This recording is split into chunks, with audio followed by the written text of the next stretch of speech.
MP board कक्षा 10वीं वाले सभी बच्चे ध्यान दें। प्यारे विद्यार्थियों, प्यारे साथियों, आप सभी का जो 19 दिसंबर आपका जो पेपर होने जा रहा है, रुक जाना नहीं परीक्षा का, वो पूरा पेपर आपको मैं बता रहा हूँ। प्यारे विद्यार्थियों, वादा करता हूँ कि यहाँ से आपके जो प्रश्न हैं बाहर नहीं जाएंगे, लेकिन आप सभी बच्चों को इस क्वेश्चन पेपर को ध्यान से देख लेना है और रट लेना है, क्योंकि प्यारे विद्यार्थियों ये पूरा का पूरा पेपर रियल है और 100% वादा करता हूँ कि प्यारे बच्चों आपका पेपर बाहर नहीं जाएगा। प्यारे विद्यार्थियों, जब जून में पार्ट फर्स्ट हुआ था रुक जाना नहीं परीक्षा का, तो हमने पेपर बताए थे बच्चों को 100% प्यारे विद्यार्थियों वहीं से प्रश्न बने थे। इसलिए जो पेपर मैं बता रहा हूँ याद कर लो और आप पास हो जाओ, बस इतना मैं आपसे कहना चाहूँगा। पहला ही प्रश्न प्यारे बच्चों आपको देखने को मिलेगा, सही विकल्प चुनकर लिखिए में। मृदा निर्माण में सबसे अधिक योगदान किसका होता है? मृदा के निर्माण में सबसे अधिक योगदान किसका होता है? तो प्यारे विद्यार्थियों यहाँ पर आपको शेल करेक्ट उत्तर के रूप में बताना है। मृदा के निर्माण में सबसे जो ज़्यादा योगदान होता है वो शेल का होता है। शेल मतलब होता है पत्थर का, ठीक है। पत्थर का निर्माण मतलब पत्थर का सबसे ज़्यादा योगदान होता है। चैनल पर नए हैं तो जितने भी बच्चे वीडियो को देख रहे हैं तो जय हिंद का मैसेज करके सभी प्यारे विद्यार्थी चैनल को सब्सक्राइब कर लीजिए। वादा मैंने किया है कि आपको सभी विषय के पेपर बताऊँगा। सरदार सरोवर बांध बना है, तो सरदार सरोवर बांध किस नदी पर बना है? तो इसमें आपको लिखना है नर्मदा नदी पर। मुंबई में पहली कपड़ा मिल कब स्थापित की गई थी? तो इसमें 1854 बताकर आना है। सिंहली को श्रीलंका में कब राजभाषा घोषित किया गया था? तो इसमें आपका 1956 सही उत्तर के रूप में हो जाएगा, ठीक है। ध्यान रखना है, अच्छे से याद कर लीजिए प्यारे विद्यार्थियों। अगर मैं आपके लिए इतनी मेहनत करके जो पेपर बता रहा हूँ तो ये सिर्फ आपके लिए ही है, इसलिए सभी बच्चे एक बार वीडियो को लाइक ज़रूर कर दीजिएगा प्यारे विद्यार्थियों, है ना। एक मोटिवेशन के तौर पर आपको वीडियो को लाइक ज़रूर करना है ना। राष्ट्रीय विकास का अर्थ क्या होता है? तो राष्ट्रीय विकास का अर्थ होता है चहुमुखी विकास, सामाजिक विकास और आर्थिक विकास। यानी कि यहाँ पर हमारा जो सही उत्तर हो जाएगा उपरोक्त सभी।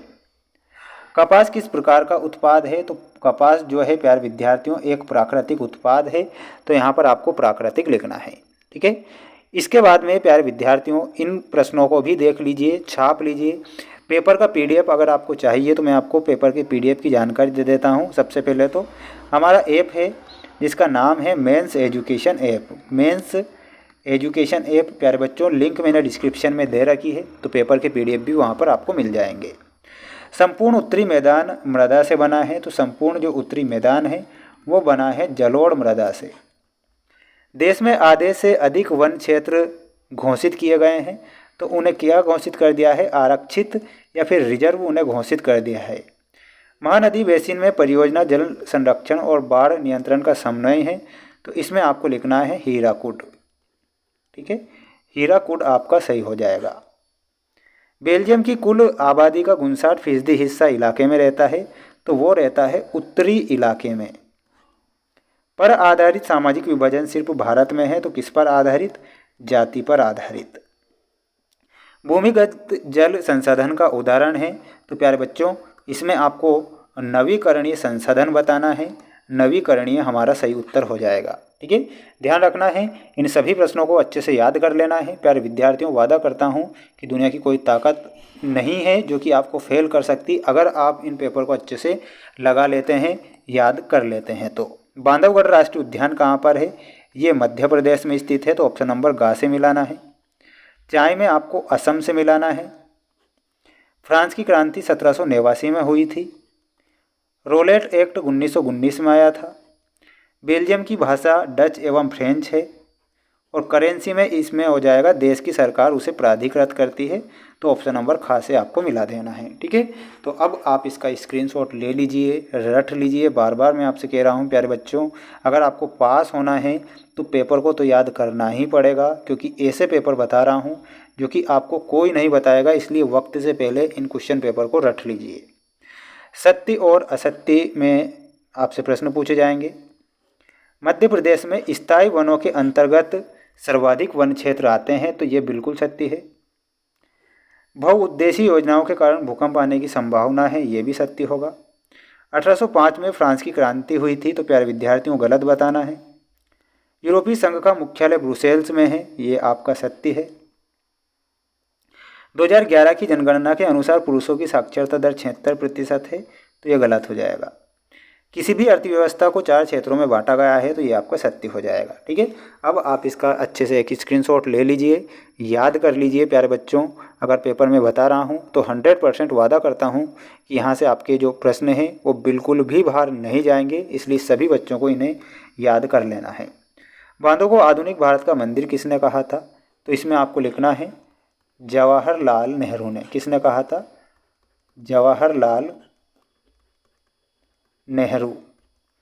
पवन और सौर ऊर्जा संसाधनों की बहुतायत किस राज्य में है? तो वो राज्य है प्यारे बच्चों राजस्थान। कौन सा राज्य हो जाएगा? तो इसमें आपको राजस्थान बताना है। ठीक है, औद्योगिक क्रांति सबसे पहले किस देश में आरंभ होती है? तो प्यारे बच्चों इंग्लैंड करेक्ट करके आना है। ठीक है, श्रीलंका किस वर्ष स्वतंत्र राष्ट्र बना था?